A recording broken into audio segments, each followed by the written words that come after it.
ಯಾಕೆ ಅನ್ನಿಸ್ತು ಆಹಾರ ಉದ್ಯಮಿ ಆಗಬೇಕು ಅಂತ? ವಿದ್ಯಾರ್ಹತೆ ಬೇಕಂತಿಲ್ಲ ಆಹಾರ ಮಾಡ್ಲಿಕ್ಕೆ. ನಾವು ಬೆಳಗ್ಗೆ ಫ್ರೆಶ್ ಇಡ್ಲಿ ಮಾಡ್ತೇವೆ, ಚಟ್ನಿ ಮಾಡ್ತೇವೆ, ಫಾರ್ಮುಲಾ ಮಾಡಿ ಬಿಡ್ಲಿಕ್ಕೆ ಆಗಲ್ಲ. ಹೋಟೆಲ್ ಉದ್ಯಮ ನಡೆಸೋದು ಅಷ್ಟು ಸುಲಭನಾ? ಇಲ್ಲ.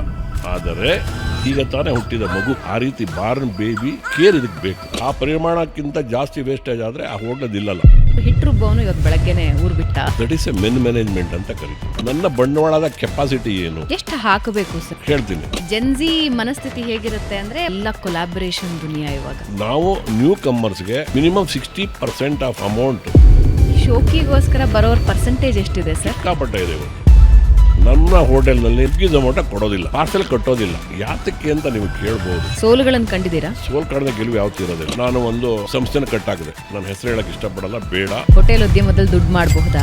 ಆರ್ಥಿಕತೆ ಬಗ್ಗೆ ಅಷ್ಟು ಭರವಸೆ ನಂಬಿಕೆ ಎರಡೂ ಇಲ್ಲ. ನಿಮ್ಮ ಮೊದಲ ಇನ್ವೆಸ್ಟ್ಮೆಂಟ್ ಎಷ್ಟಿತ್ತು ಸರ್? ನಾನು 76ನೇ ಇಸ್ವಿನಲ್ಲಿ 15-16 ಕುಟುಂಬಗಳಿಂದ 1,100 ರೂಪಾಯಿ.